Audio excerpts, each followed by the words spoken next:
And if we can stand and pledge to the flag. Pledge allegiance to the flag of the United States of America and to the republic for which it stands, one nation, under God, indivisible, with liberty and justice for all.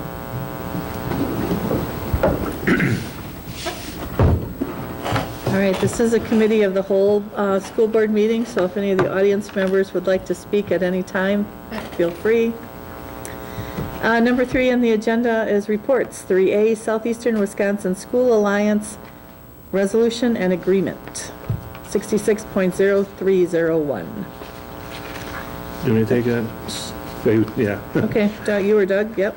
Well, Doug can follow up if I miss anything, but this is something that this district has been involved with for many, many, many years before I came, and I think it was a wise decision because they're extremely informative, and it's a good, the metropolitan area of Milwaukee is so much different with the issues that arise in the rest of the state. And the box that would be checked for us is the second one on the resolution, which includes the Chapter 220 affiliation, because we have 220 students.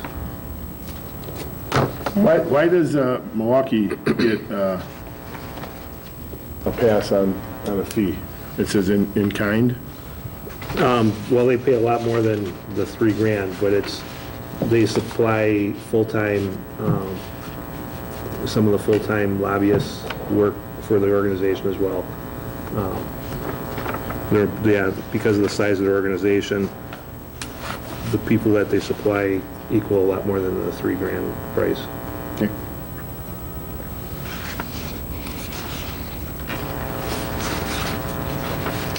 So this is something that is just for information at this meeting, and we'll vote on it this next meeting, is that correct? Right. I don't know if you had a chance to check your email this afternoon. I forwarded something from one of the lobbyists. They just keep the stuff that's in the news or in the legislature full front page for our board members. Okay. Any other questions on that? All right, then we'll move along to 3B, facility update. Matt. Okay. So a lot has changed since we've had the last meeting, and we'll use the slideshow format again to kind of show progress. Here you just see the stringers going up with the steel, Gibraltar steel, putting them up. These pieces are actually individually made and they fit together kind of like a roofing shingle so that they're watertight. And so that's how you see them going on in sections like that. It's just not one big piece of metal. They're plates of metal, diamond plate. This is the stringer section complete before the press box went on. Stringer section with looks like half of the seating and risers done. And then our press box arrived. Just got some photos of the lift.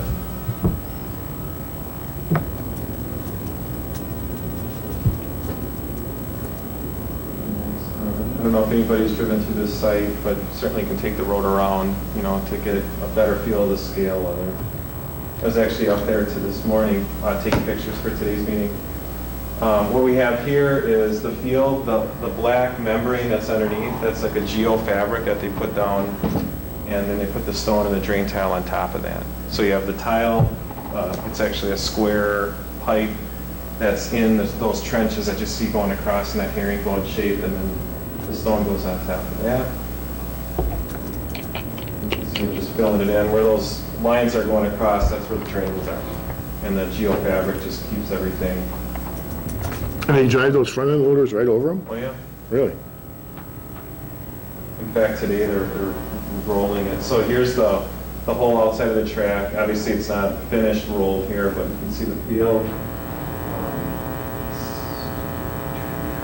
Working on it this morning, getting everything ready. It's really starting to take shape. All the concrete's in. So these are pictures from the press box. So this is your view from the press box, looking north. It's a great view up there. It's going to be great for games. In the middle. And the scoreboard, you know, the scoreboard looks great. I think it's plenty big. You're going to see it really well from I think the size of the video screen and everything we have is going to be fantastic. The only issue you may have, though, is the billboard Yeah, the billboard does kind of trump the video screen in size. but- and flashing throughout. Yeah, there's going to be quite a few LEDs going down there.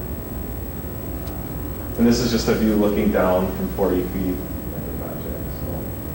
But that was kind of an interesting view. When you're up in the press box and you look down, you do really get a sense of how tall it is.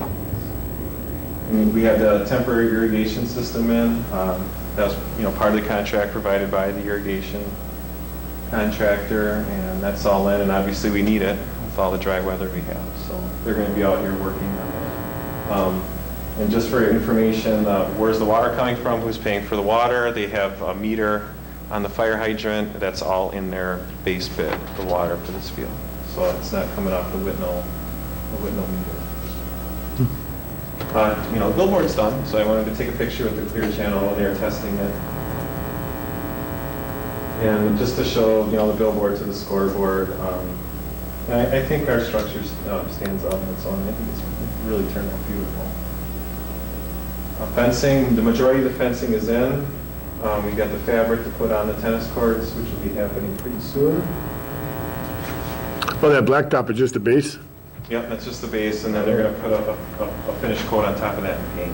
And then there's a 14-day cure time. So, and then the latest updates from today, the bleachers will be under construction through the end of July. We're going to start paving the track tomorrow, and then after that, there's a 14-day cure time on the asphalt. And in that time, that's when they certify the warranty for the track, because the builder has to come out and make sure that all the water sheds from the track and that the track is ready to put the polyurethane coat on. So that'll all start happening tomorrow. Hopefully, weather permitting, but it looks good. Turf will start on Wednesday. And I do have some phone calls out to the Greenfield patch, or is it the Now, that they'll be out here taking pictures of the installation, so we'll get some good coverage on that. Electrical work, we're going to be shutting down again, probably, hopefully for the last time, to tie in the main transformer this week Friday. It's going to be an all-day project. Reason why it's this week Friday is because most of the district office and staff is gone that day, so there should be little to no disruption to anyone's work schedule. Electrical contractor work was ongoing. In fact, they'll be able to pick it up even more once we have power on site. Lewis Sound should be done with their sound work by August 2nd. We're still planning on painting the tennis courts the first week of August. Tennis court fencing is still about 2 weeks out for the new section of courts. And we actually may start finish paving this road up here coming through within the next week. I don't have an exact schedule from Payne and Dolan, but the paving machine did roll in today. So there's a good chance that this area will be finished off well ahead of schedule.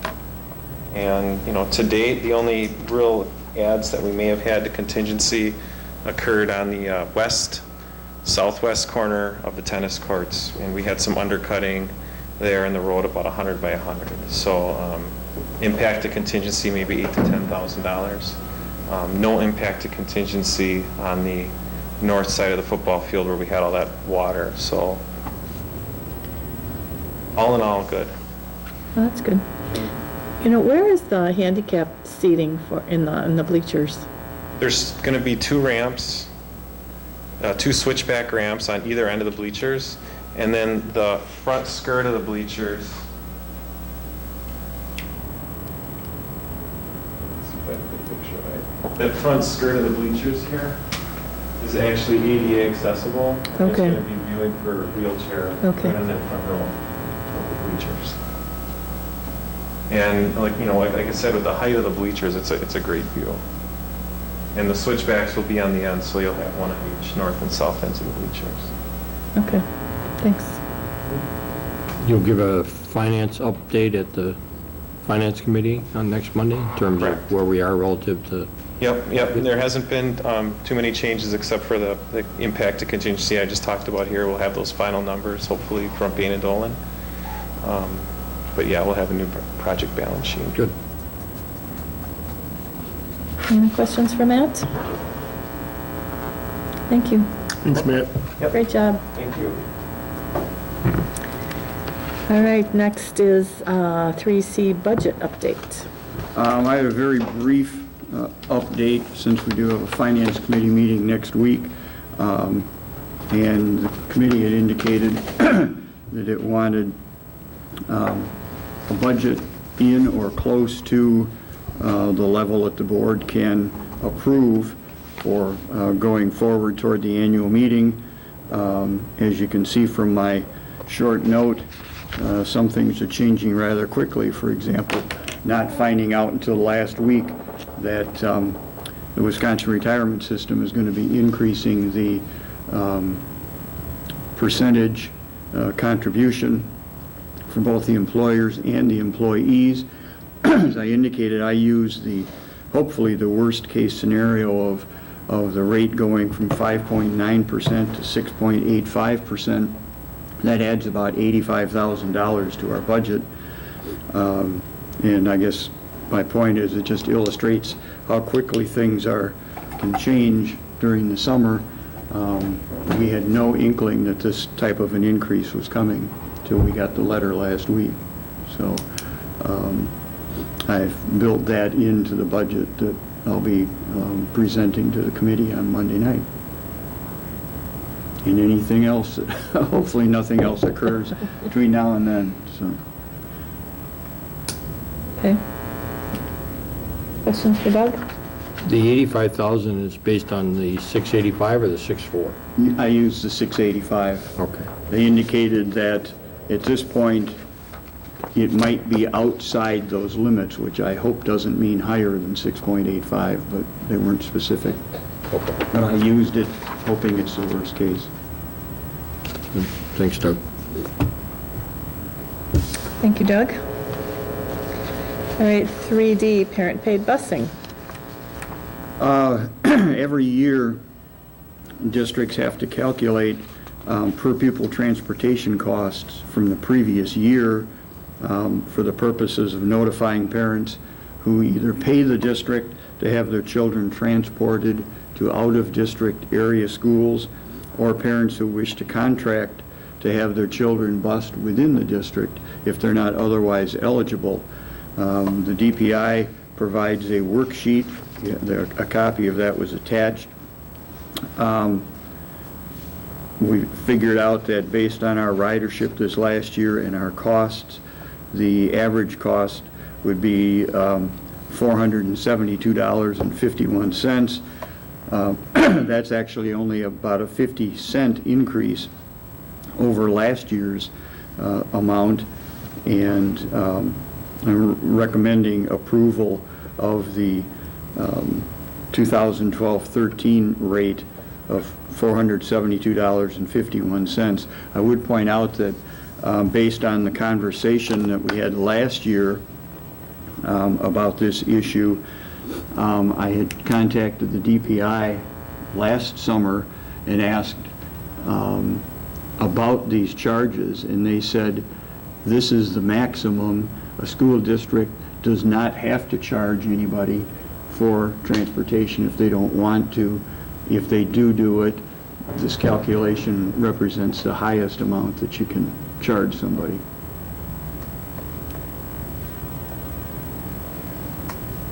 Questions for Doug? We don't have to charge, but we do have to pay, right? Well, yes, we do have to pay for the folks who go out and are eligible, meet the criteria. So do we have more money coming in or going out? You know, we have a little bit more going out, I believe, than coming in. I have to verify those numbers. I don't know what we had.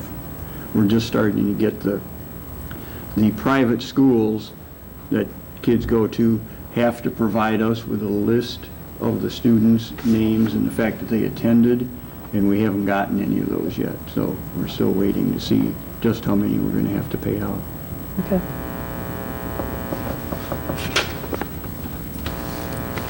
Questions for Doug? I'm taking action. It's not slated No, to, but we're, this is for discussion, and we'll take action at the next meeting. fine.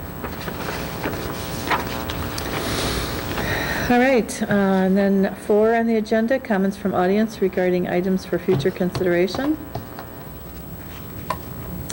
Climber at once. None. Number 5, comments from the school board regarding agenda items for future consideration. Not one, but Renee, could you post the packets on the, where they normally are? On the school board sign-in, right. Is that an issue with the website? Oh, It's available. Transition as we speak. okay. So it's on one, but I heard you explaining that it's on one, but it's not on the other, and kind of depends upon which one comes up? Just had to look for it this time. Okay. You know, those guys are on vacation. Okay. So when do you think that will be resolved, Eric?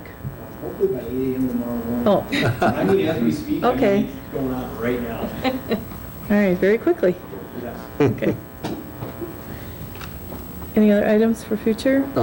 Just an update, and you can do this at the finance committee if you want. I'd be curious to see what Clear Channel has provided in terms of where they are in advertising, how much advertising time they've already, sign time they've already sold, and kind of the type of advertising that they've sold. And then the second thing I had is, as we get closer to completion of the project, is what are the plans and activities, festivities for the grand opening of the facilities? I know there's been a lot going on, Yeah, Rick has a lot of stuff laid out for that. so I'd be curious to see and how the board might be able to help in that, any part of that.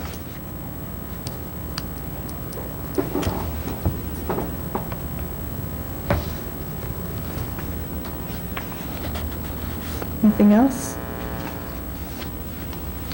All right, any, number 6, board member announcements? We have a finance committee meeting on Monday night. Do you know what time that is? I don't know, knowing TJ probably 6, so that Okay. generally when he likes to have it. Okay. Any other announcements? All right, then, number 7, I will accept a motion to adjourn the meeting. So moved? Is there a second? Second? And all those in favor, say aye. Aye. Aye. Anyone opposed?